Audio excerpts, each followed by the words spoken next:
Hello and welcome to another episode of I Will Hold Space for Your Darkness. I'm your host, Erin Jane, and today we are joined by Deborah Green, who is a former National Guard member, including experience in the military police, and she is also has almost 30 years experience as a dispatcher, including Sacramento Police Department and the El Dorado County Sheriff's Department.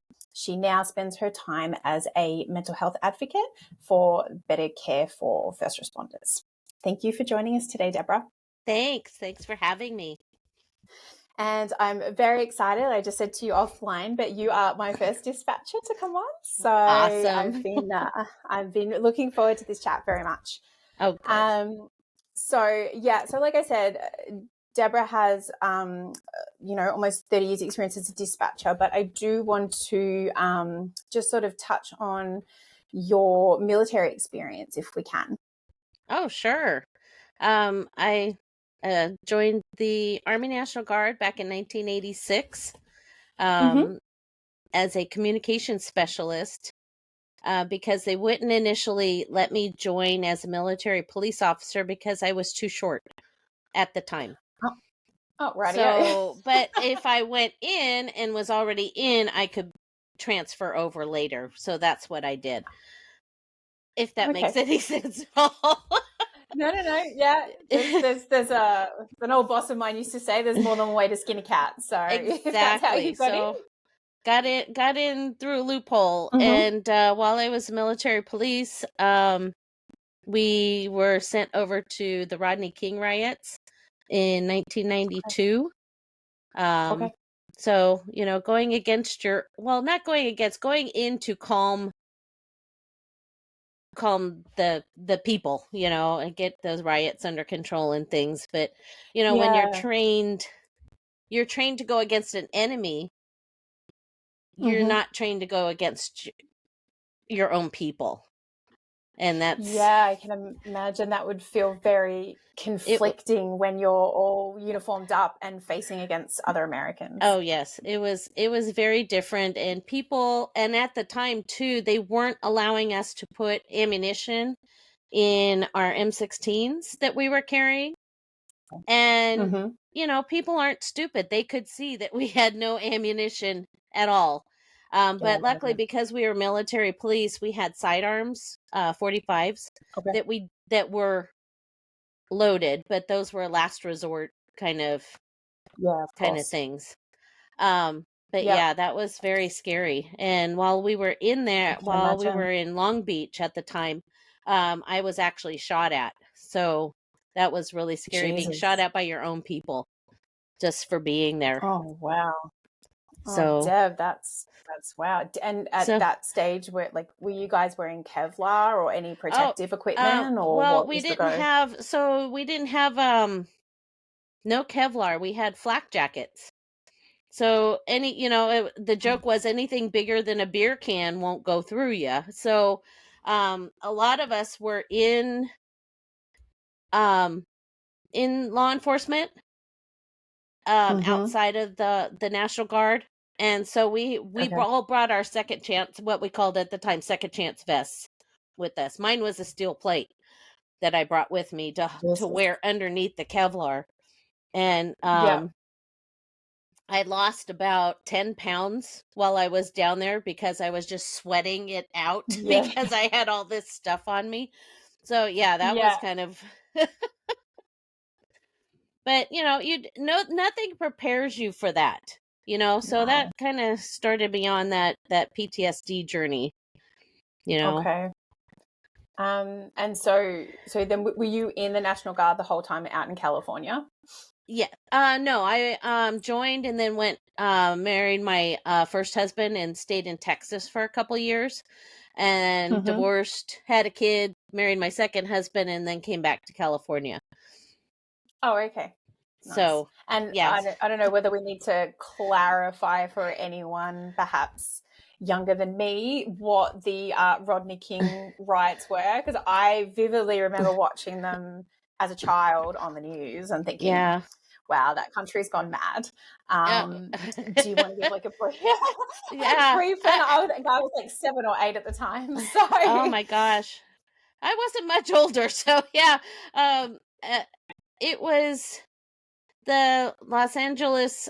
I think it was police. I can't, Mm-hmm. it's just fuzzy for me.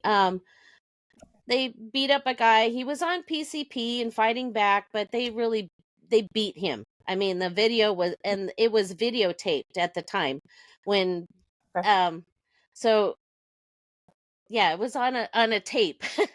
So not Yeah. like a So phone or anything like that, yeah. Somebody had literally had that thing on their And shoulder. so the person in question was Rodney King, and he was an African American, Correct. He was the one and that then got beat up.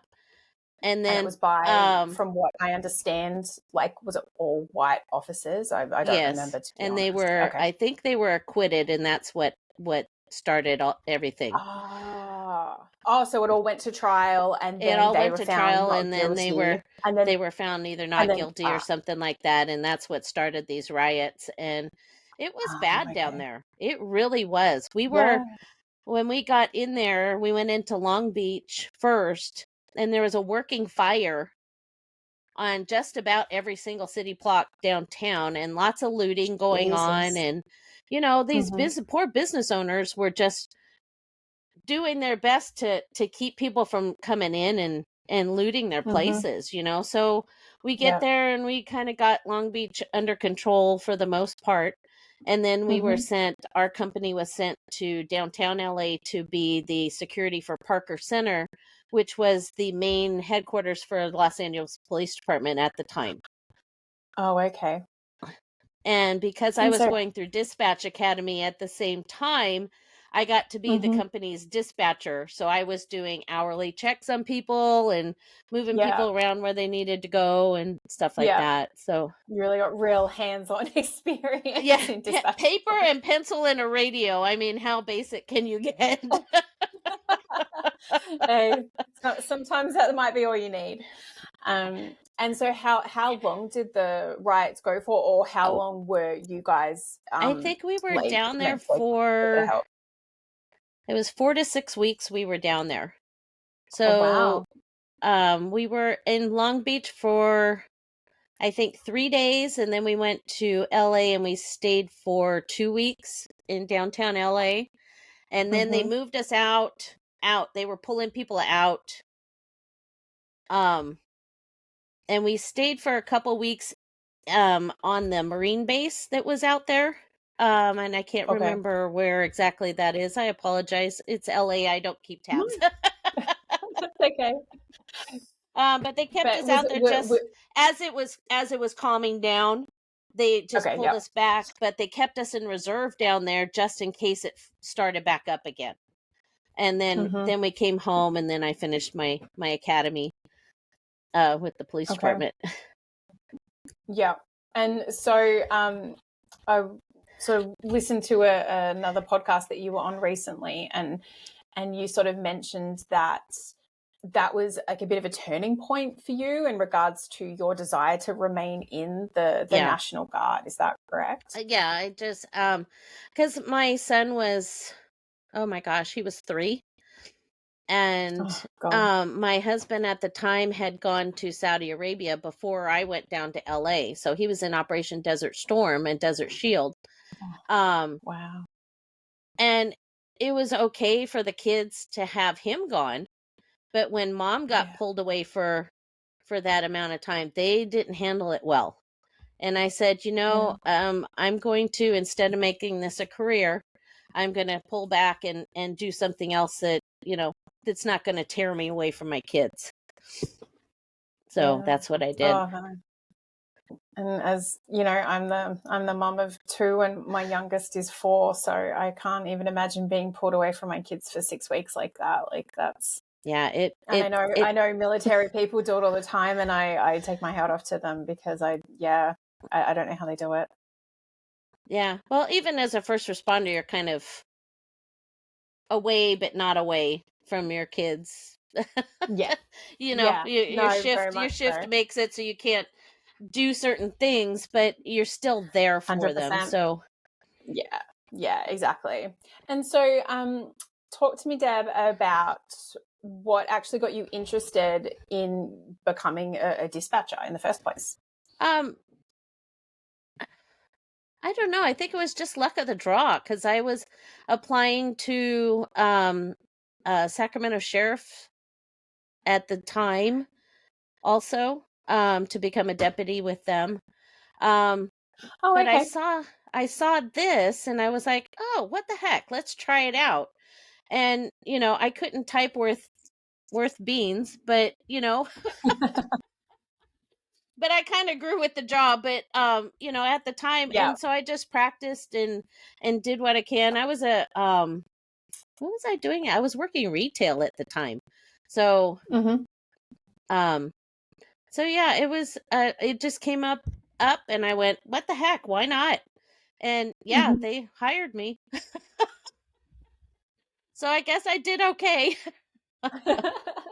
And so was the process like, did you have to get hired by someone and then go through the academy, or you went through the academy Mm, and then had with the experience for then someone to go through the process to right. hire you? They hired Sacramento Police put on their own academy, so they would hire a group of dispatchers and then Okay. put them through the academy, and then whoever came through finished the academy would go out Mm-hmm. onto the actual floor and start training. Oh, okay. So they kind of And gave you a real good base. So it was mm-hmm. I'm not sure if it was 8. I think it was I, I think it was like 3 months training that we went through, 3 or 4 months training, because I came back from LA as everybody was graduating. So I still had to go through some of the academy at a more Okay. accelerated rate than Mm. everybody else was allowed to. Yeah. But I made it through training up until about 11 months. And I had a call that I just couldn't keep up with. And, the radio portion was a little much for me at the time because Sacramento Okay. is not a big city, not a big metropolitan Mm-hmm. area at the time. It was a smaller city, but it was still busy. So, Yeah. Yeah. they let me go out on probation.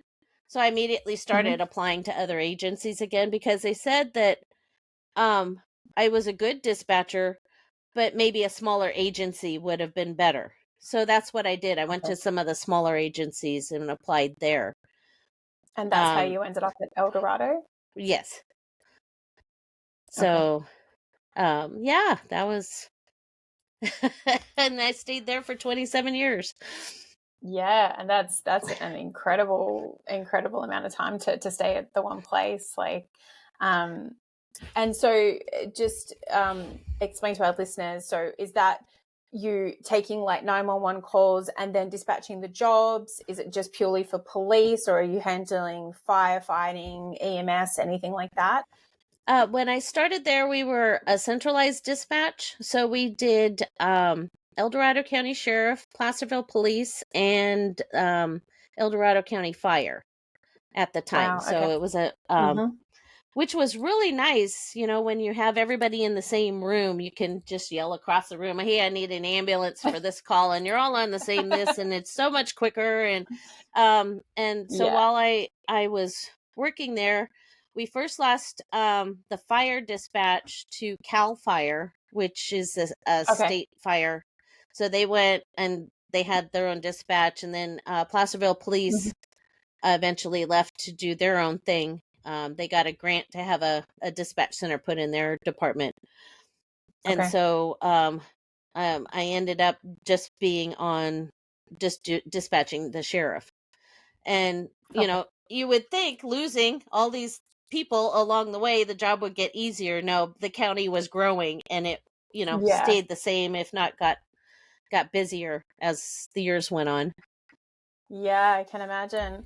And having such an incredible length of a career, it makes me think that you've probably seen and heard absolutely Oh, everything. yes, Um, how, absolutely.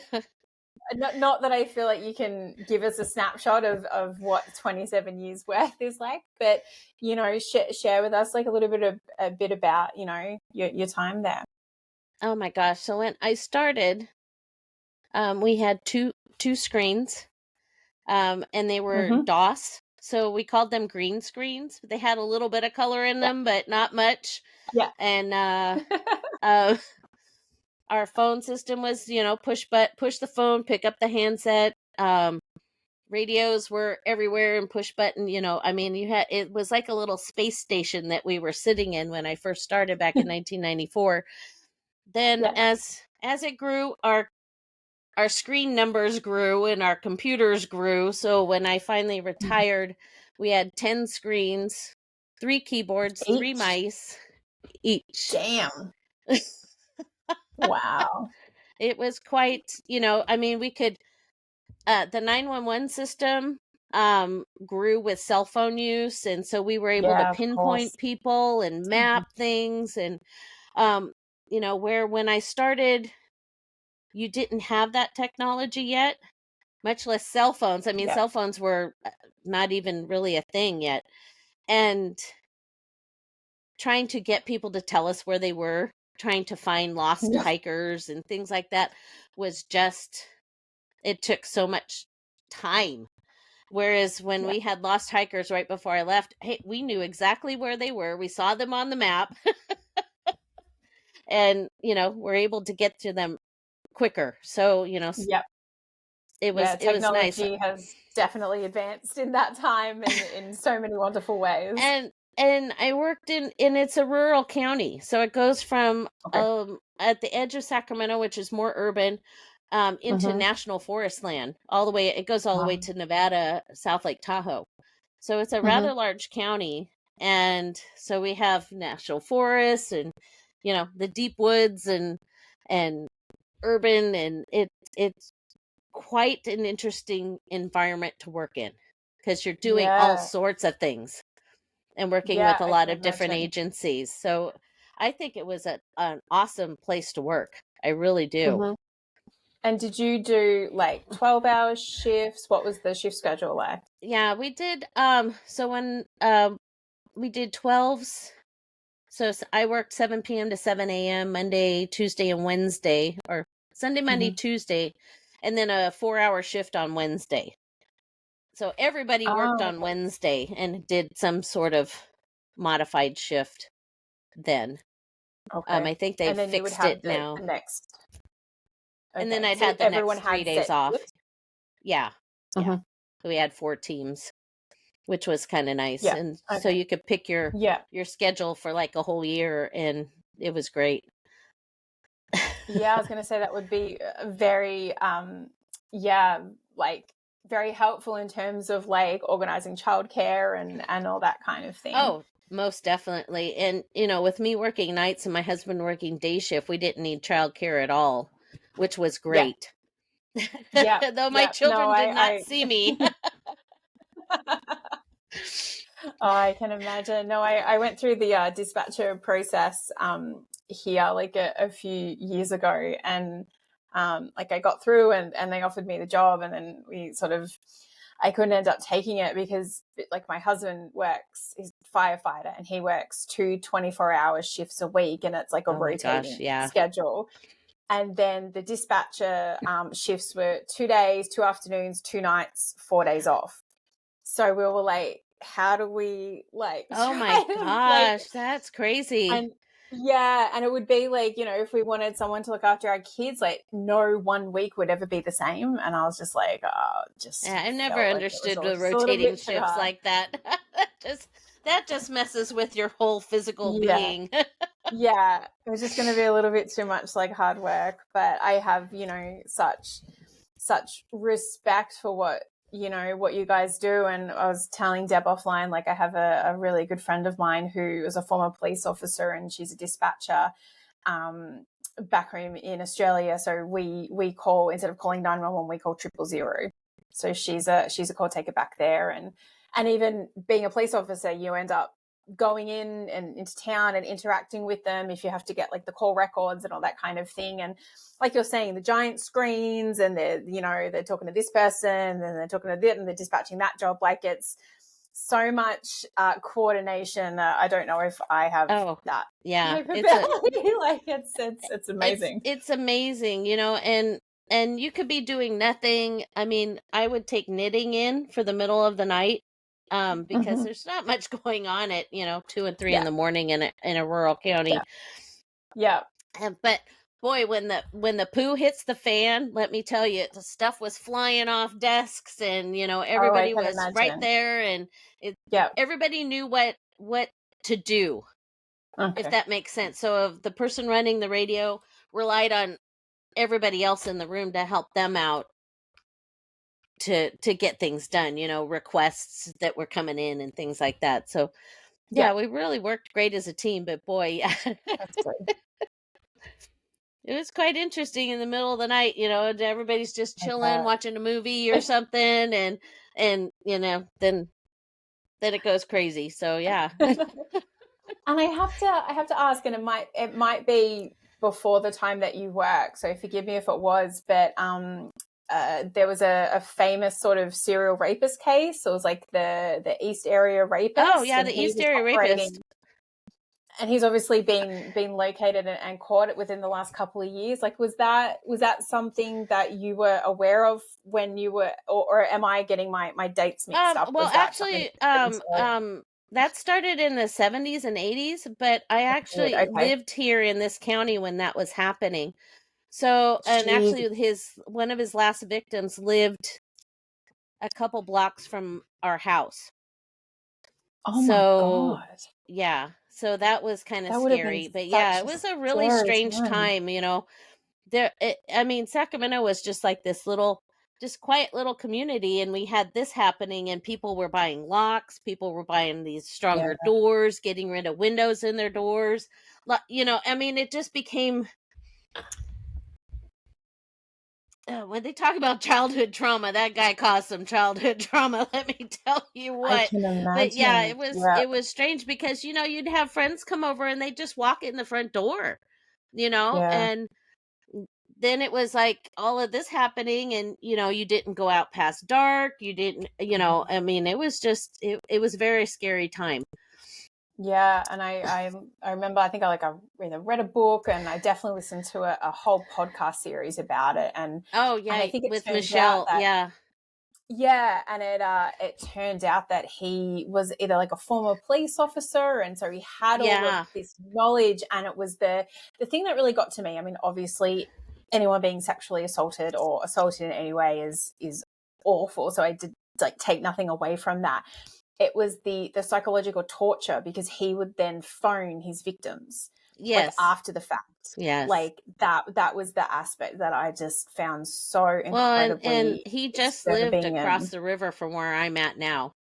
So, Jesus. yeah. So, but it was nice that, we've been able to close that case. But our county, our county was the one that did the JC Lee Dugard case.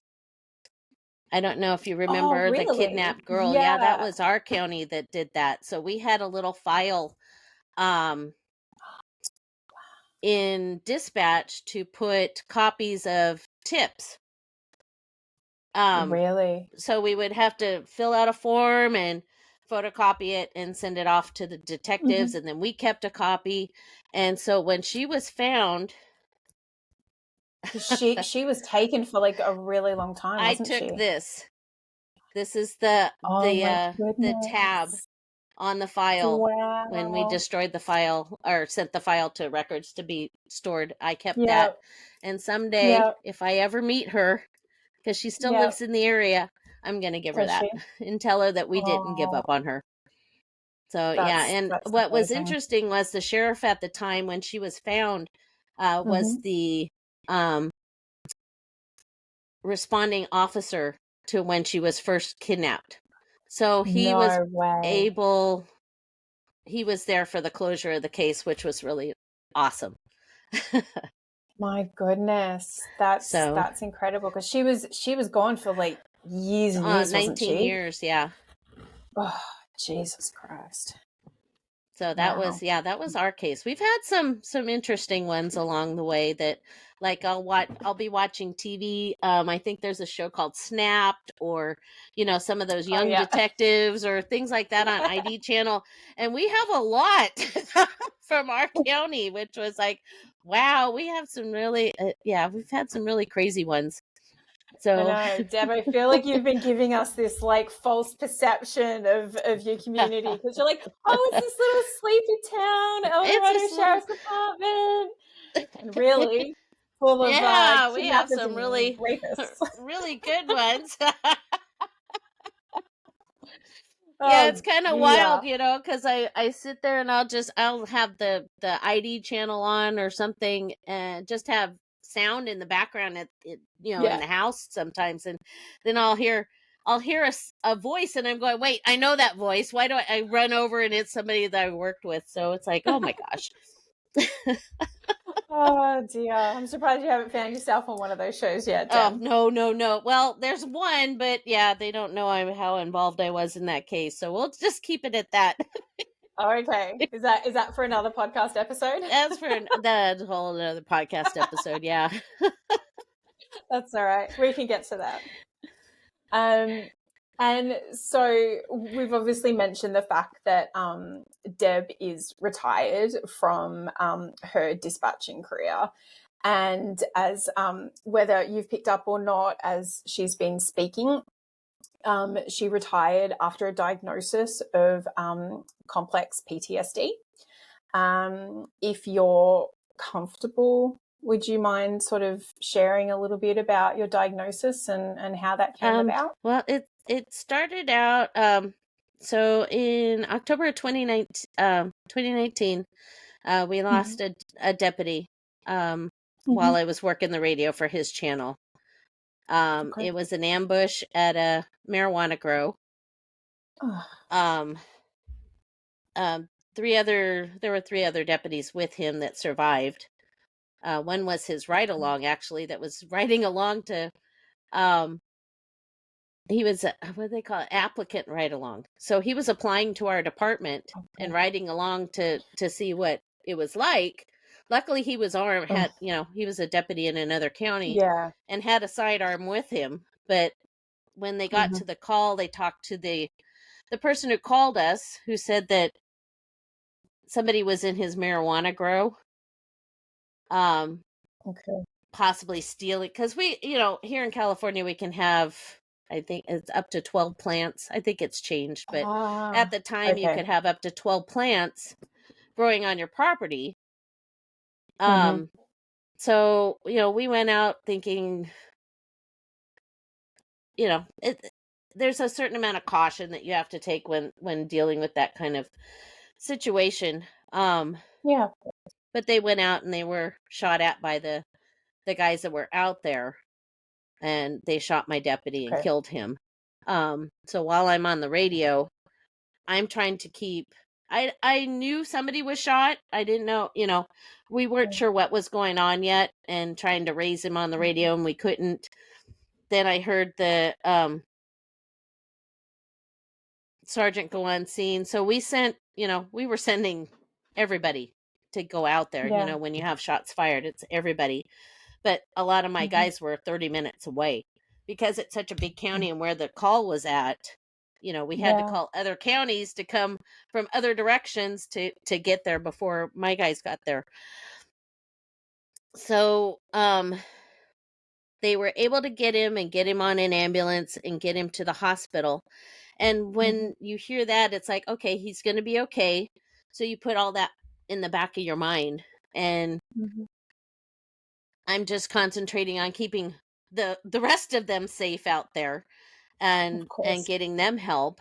And in the middle of all of this mess, and we've got the detective, everybody's coming in. Basically, we called in everybody in the department to get there. It's a Yeah. small enough Yeah. department, everybody comes in.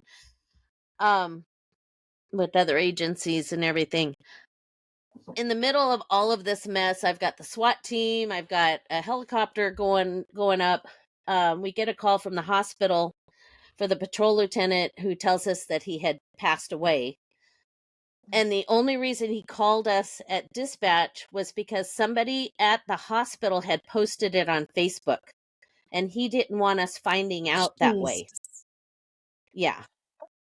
Who would fucking do that? Fuck's sake. Yeah. So it was somebody that was in the ER at the time that posted it on Facebook. So they had to get people out to his parents' house, get people out to his, his wife, and everybody. It's so much quicker than it would have gone Yeah. anyway. So I'm there in tears, just sobbing, but having to try and keep calm so that everybody else out in the field doesn't know what's going on until Yeah. we've gotten suspects in custody. So Yeah. 3 hours of having to do this Mm. caused the single incident PTSD. Um Yeah. but you have a career of shootings and things you're listening to on the phone and things critical incidents and whatever. So I had that Mm. complex PTSD, but then it was aggravated to the point I couldn't work anymore because of the single incident Yeah. that just Okay. the straw that broke the camel's back. And Yeah. I lasted about a year before my psychiatrist said no more. Yeah. I And mean, that sounds like such a harrowing experience for you, Deb, and I can imagine if you've worked for that department for so long, you probably knew that deputy and oh how gosh, I had heartbreaking just talked to for him you and all of downstairs them. on my break. He had come in Oh, late, so we were talking downstairs like not even 2 hours before I sent him on that call. And my last ride along, because we were able to do ride alongs if the staffing permitted. My last ride yeah, along was with him also. So, I just keep that close to my heart, and of course.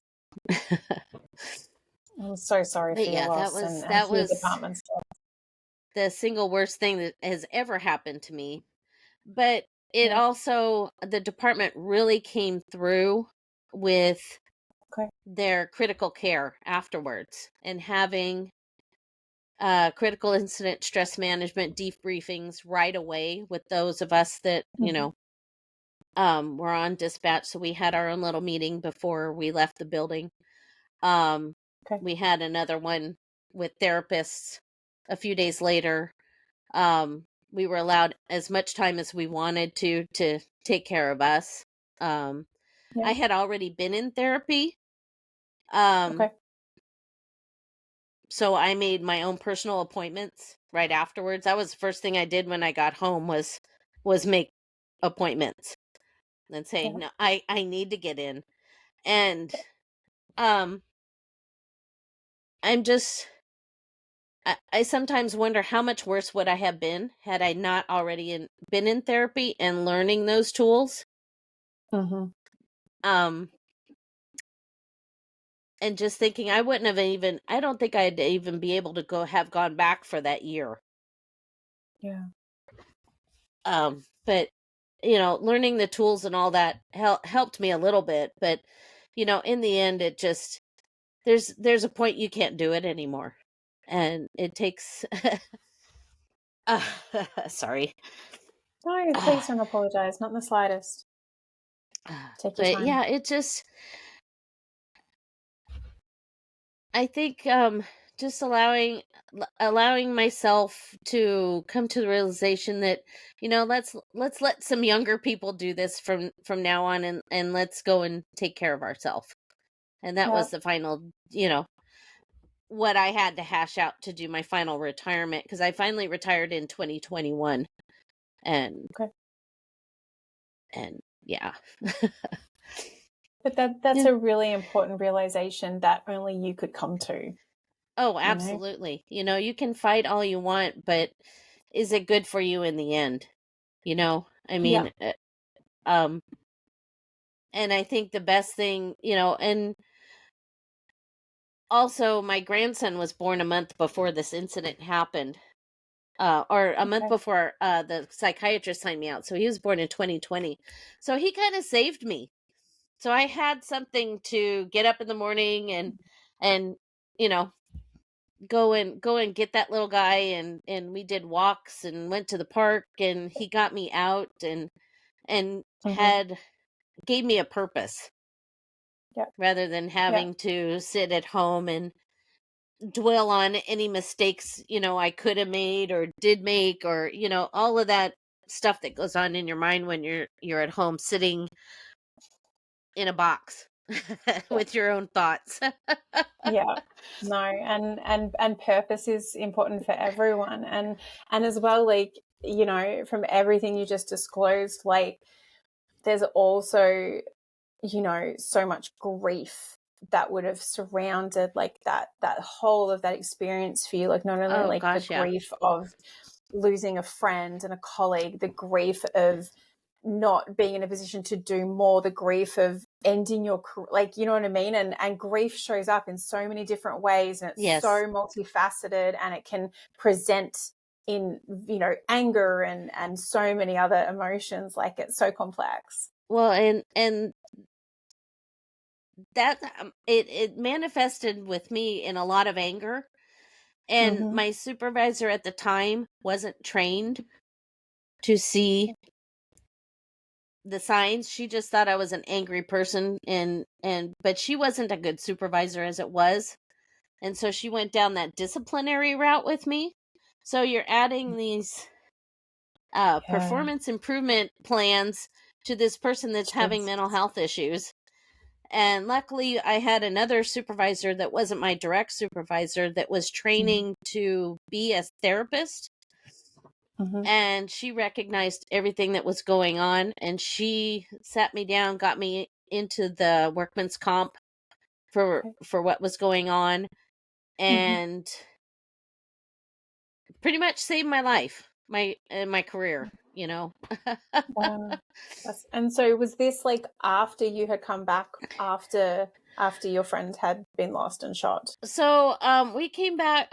God, what? How long? I took those 4 days. They were my regular days off anyway. When this happened, I think I only ended up taking one day off, but I was in. I did a lot of therapy and peer support during that week that I was off, Mm-hmm. and came Yeah. back. And so I didn't allow myself enough grace or time or We anything like rarely that right do. after, because we were in I was, as a dispatcher, I was, I guess, raised in a different, where you just sucked it up and you came back and you did it. If you were Yeah. in a critical incident, we had an officer involved shooting where three of our deputies were shot, and those girls that worked that day were Mhm. expected to be back that next day. Wow. They weren't allowed, they weren't pulled off the radio when the incident slowed down. They were Yeah. just, and there wasn't any mental health or critical incident training or stress management, nothing. Just come back tomorrow. Yeah. If you can't handle it, you shouldn't be in this job, is basically what you were told. And is And that from like the get-go? Like is that what you oh know gosh, from yeah. the start of your career? Yeah. Is, if you can't handle this, you shouldn't be here. And so looking back, going, my God, what were we doing to our people? Because it wasn't just dispatchers that were doing, that was Yeah. expected of. That was the officers, that was the firefighters, that was the medics, you know, even nurses, doctors in emergency rooms. If you can't handle it, then get out of this profession. And Yeah. we lost so many good people that way. Whether it was people being, quitting because they just couldn't handle it, or Mhm. um being fired because of things, or even as far as suicide, you know and there's good people being lost. Yeah. Very much so. And like you're saying, you know, sometimes as dispatchers you're actually the first point of contact Yes. unless someone just comes across something on the street. But yet more often than not, you guys can be, you know, unfairly kind of forgotten about or not included when, you know, it does come time to a Oh, debriefing or, you know, yeah, all that most kind of thing. definitely. A lot of debriefings, even as we're coming, were tactical debriefings. They weren't even mental health debriefings. It was, Yeah. what did we do? How can we do it better? Kind of thing. Yeah. And we were involved in those, but it still wasn't the same. You know, Yeah. um, my first officer involved shooting back, oh good gracious, when was that? Early 2000s, I think it was. Um, I didn't know if he had been shot or the suspect had been shot until the next day. And, Jeez. nobody calls me at home to tell me he's okay. I just, okay, we'll find out tomorrow, and I'm driving home just crying and I can't see through all the tears. I have an hour commute to go home and, Oh, wow. good God, how many people could I have killed? But, I mean, and what are we doing to our people allowing this to happen? Yeah. And not not doing the debriefs like they should have. And I think Yeah. that's why we become crusty, grumpy old dispatchers and cops and firefighters and The salty old school ones. I know. yes. But so from what you were telling me, that there was, a shooting where 3 officers were shot, and that the aftercare, that was terrible. But then from what you Hmm. said, after the most recent one in 2019, when you unfortunately lost your friend, it sounded like the aftercare and the support was actually so much better. Like, Oh, it was, was there like a big overhaul of the system? Like, what changed in yeah, that time? there was a big overhaul of the system within the last, I thinking from about 2015 to when we had the incident happen. There was a big overhaul of peer support, and people were becoming more aware of suicides and things like that. But we'd Mhm. also had a really crappy year here in California, and actually throughout the nation, for officers being killed that year. Sacramento Oh, area, really? we lost 4 within a year, um, in just our area Jesus. of being killed on duty. And so Gosh. it was rough, and Yeah. one of the gals that was killed was actually a fiance of one of our deputies at our department. So he had not only that, but then Awful. we had this one right after, and he was just a mess, I mean, but nobody takes into consideration. So you have your core participants, but nobody Mm. considers, the rings of Yeah. of The other waves of people the that, ripples. yeah, Yeah. the other people that are affected by this, um Yeah. w- in our little corps, one of the deputies didn't come back at all. One Hmm. deputy was gone for a while. He'd come back, he left, he'd come back. And then the other one, who was the ride along with the other department, he never went back. But they wouldn't, because of circumstances, his medical retirement was held up. So he didn't get that until I think last year. So that's was took him 3 years to fix that. Jesus. And it's just, it feels like, because this happened to us on duty and now we're all gone, there's no aftercare. Yeah. You're gone. So nobody needs to check up on you. And Yeah. Deal with it yourself, sort of thing. it, yeah. And so, that's one thing I'm pushing for is, we need some sort of aftercare or something that when you have this incident and these people aren't coming back, that you're still checking on them, still making sure that things are going okay for them. And if they need help, get them the resources that they need. Yep. Yep. No, Because and I that's so just feel incredibly important.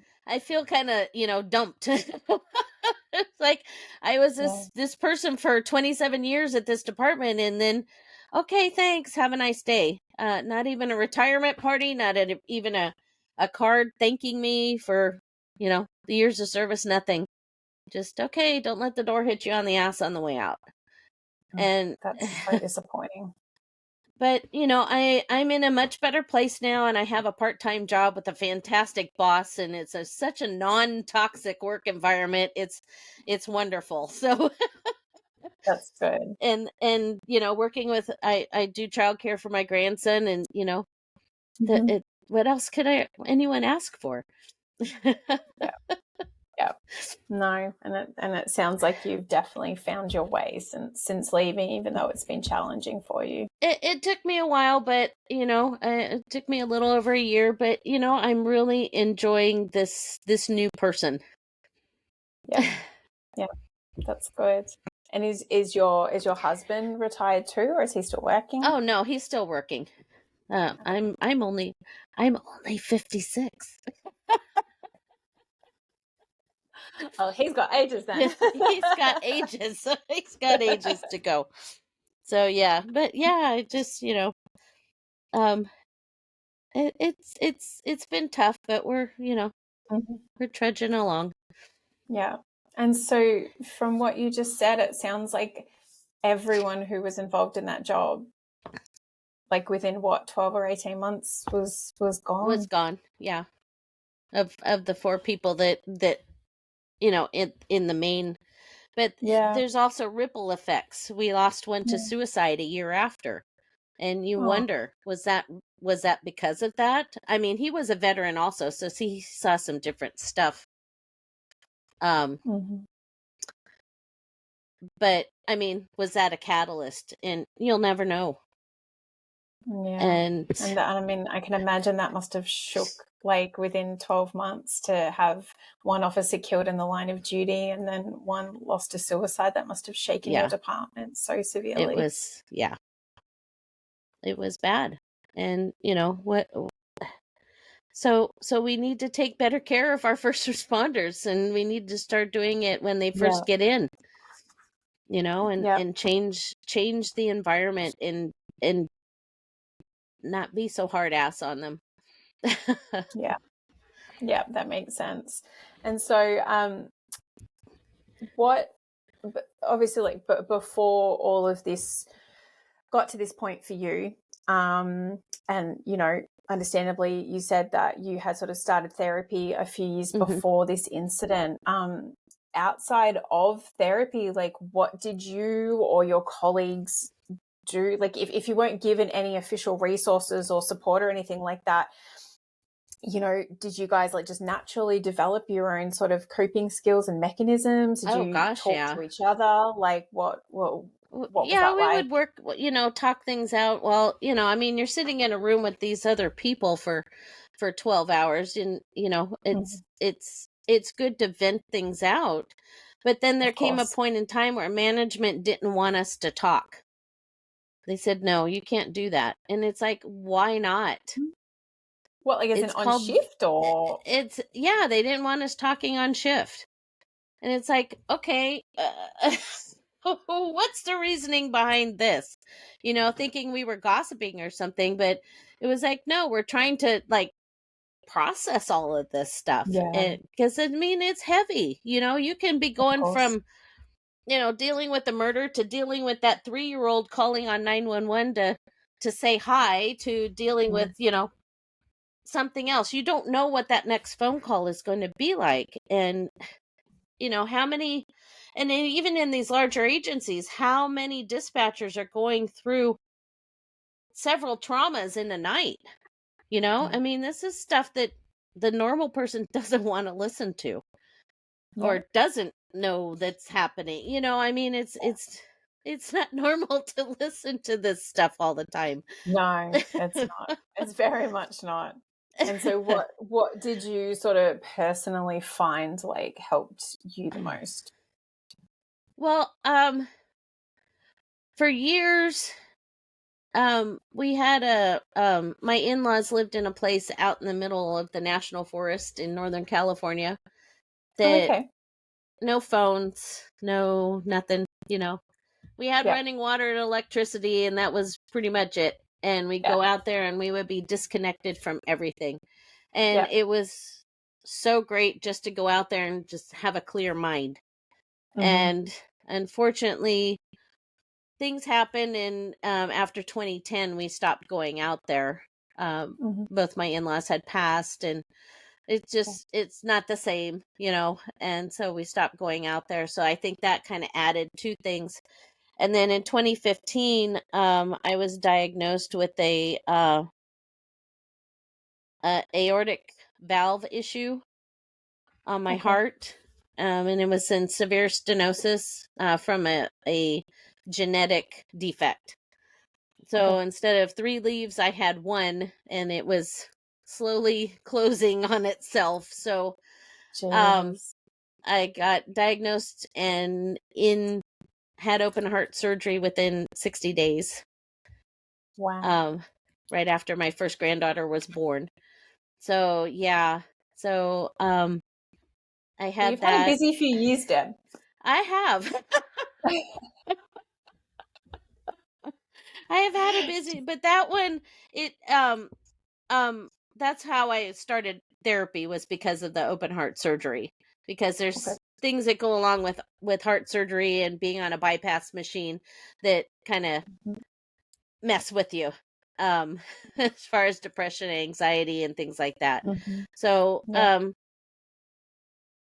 I had, I had a good start on therapy, and I was going really well, and then, life has a way of messing you up.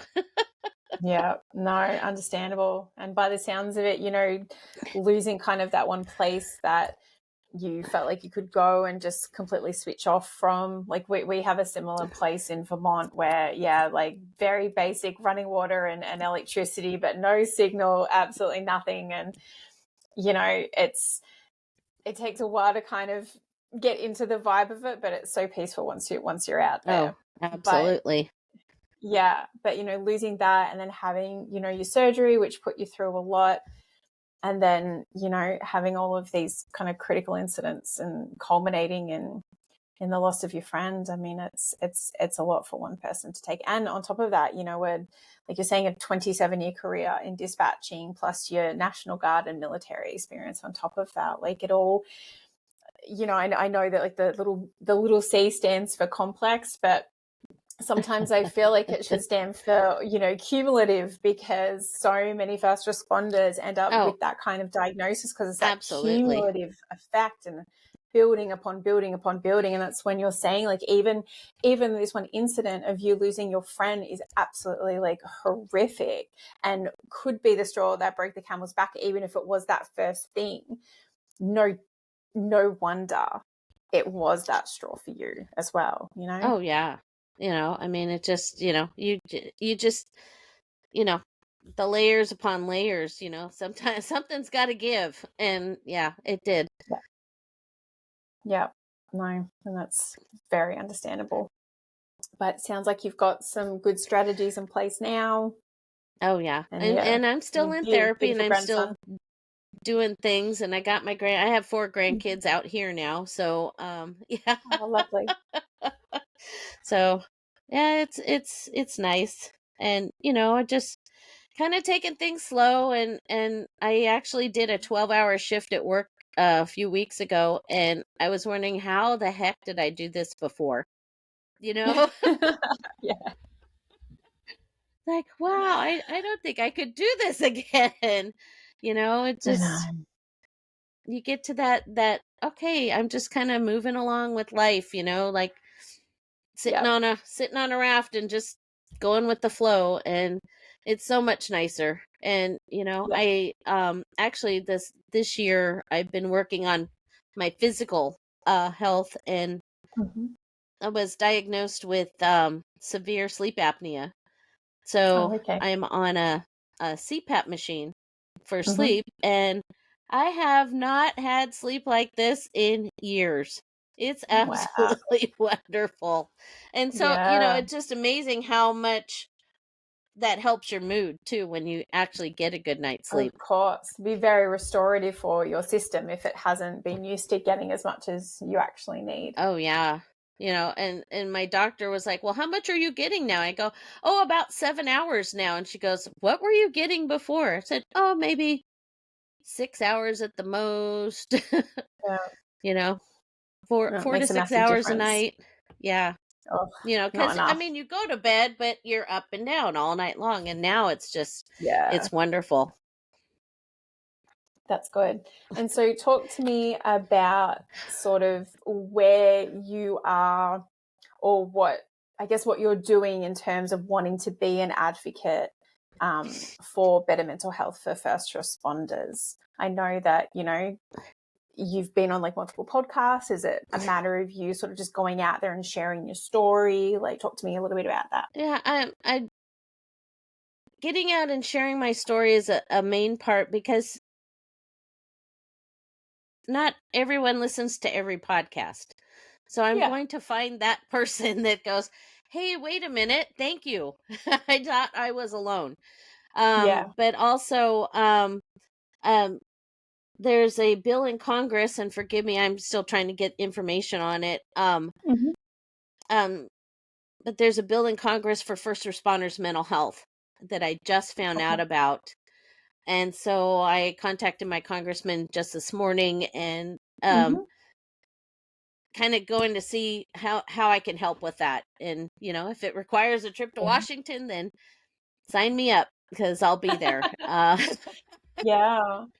And I'll bring along as many people to share it with as I can. But Yeah. getting out there, and maybe public speaking is in the works for me, who knows. But Hmm. I want to get the word to the top cops, the sheriffs, the chiefs, everybody, to say, hey, it's coming, it needs to come from them. Yeah. If they're not there to support us, anything we do grassroots is not going to work as well Or as it's, it should. yeah, it won't have the opportunity to be implemented. Yeah. Right. So if you're a top cop and you think that your department is smooth sailing and great, take a step back and look again. Because it probably isn't. Yeah. And you need to look at who's going out with mental health, and why, and what are things that you can change in your department to make things better, getting people trained, and not just a small portion of your people trained on critical incident stress management, but everybody needs to be trained on it, because it's Yeah. actually a good class personally. um Hmm. I think it was the best class that I was ever sent to. And Yeah, I did it back in June, and it was really, it's, yeah, so worthwhile. I met a really good friend through that. So you know eh, we need to do better, and we need to do better by our employees and line staff, and not just concentrate on the cops on the road or the firefighters on the road, but dispatchers, and also the concentric circles around things. So the people that are working in that building when something happens, so your records personnel, your secretaries, you need to look at them also, because they're going to be affected by the same things. Yeah. Whether Yeah. whether or not they're right there when it happens, but they're affected also. So it's the entire department as a whole. And we need to do better by our employees. Yeah. Sounds like you're really advocating for just like a complete, like a holistic approach in terms of like you're saying, like the each circle comes out, each ripple, like each layer of people who are connected by each other, that everyone needs support. Absolutely. And utilize retirees, you know? Yeah. I mean, if you don't have somebody that can do something, see it, you have a retiree that maybe wants to come in and do some volunteer work or something to help out, and make us feel like Yeah. we're wanted, and not just cut off because we retired. Yeah. Unless that's what that person wants, you know what I mean? Yeah. Yeah, but that is like a really important aspect, though, that I think you're mentioning, that sort of not everyone talks about that. When you leave a very identifiable job like that, and especially if you haven't left under the circumstances of either how you imagined or in the way that you wanted and all that kind of thing, you kind of feel like you're left out in the dark a little bit, and like you're saying, there's no one calling and checking in, and your position would have been filled, and people, like calls to 911 are still coming in, jobs are still being dispatched, but you're not just what you did, you're still a person that has feelings and thoughts, and still deserves like that level of support as well, and everyone does in that respect. Absolutely. Absolutely.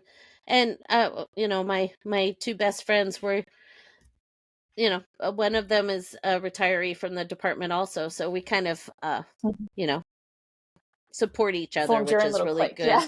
Yeah, we Yeah. formed our little mental health support group for all the departments in the area. We do a lot to like I have a fire station near me, and I've adopted them. So on holidays and whatnot, or just because, I'll bake cookies and take them over and say hi to the guys and make sure that they're Oh, doing that's nice. okay and that they know where their resources are. And Yeah. yeah. Oh, that's wonderful. And then I think as well, that's also, giving you purpose while still staying sort of within that first responder realm. Absolutely.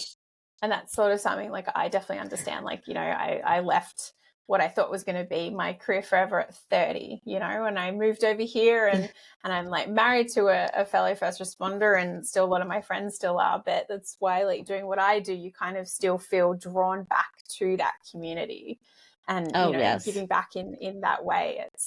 I think it does give you purpose and makes you still feel a part of it in a special way. Most definitely, and Yeah. and it just it's nice to see the smile on their faces when I bring them stuff. So Firefighters liking free food, get out of here. oh my gosh, yes.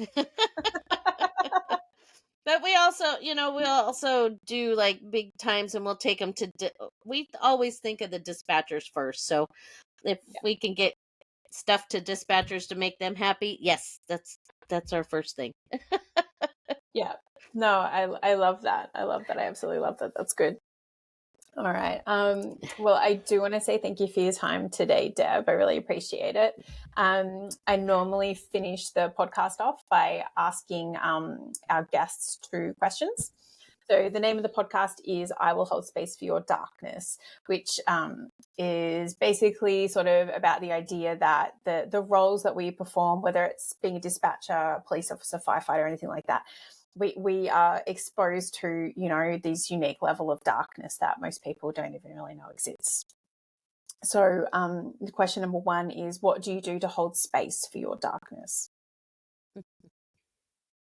Sometimes I try to forget about my darkness. That's okay too. I try to work through it. I mean, you're I'm never going to heal from this, so it's always going to be there. But I want to go from crying about it to having good memories about it. So that's where I'm still working on that, but as you can see. But yeah, I'm still a work in progress, but yeah, I'm making that space still. That's good. And I think everyone is still a work in progress, so I wouldn't feel too bad about that. I think if you aren't still trying to better yourself and improve, like, I think it's good. You're not sitting there feeling defeated by it. You're like, no, I'm going to push through, and I think that's really important. Yep. And the second question is, what can someone do, like someone that you love or that loves you, what can they do to support you or help you to hold space for that darkness? Well, my husband does it already. He's been there for me, and he listens, and that's all I need is somebody to respect my boundaries, because I've placed a lot out there in the last couple of years. I'm not the yes woman and people pleaser that I used to be. And I have to do things at my own speed now, and just listening. That's all they have to do, and respect my boundaries. Yep. No, that's wonderful, and I'm really happy to hear that you've got, someone important and special in your life who can do that for you. It's really important. Yeah, my husband's been my rock. He's great. Was he the one who was in the military? No. The one Okay. I'm married to now is my 3rd husband.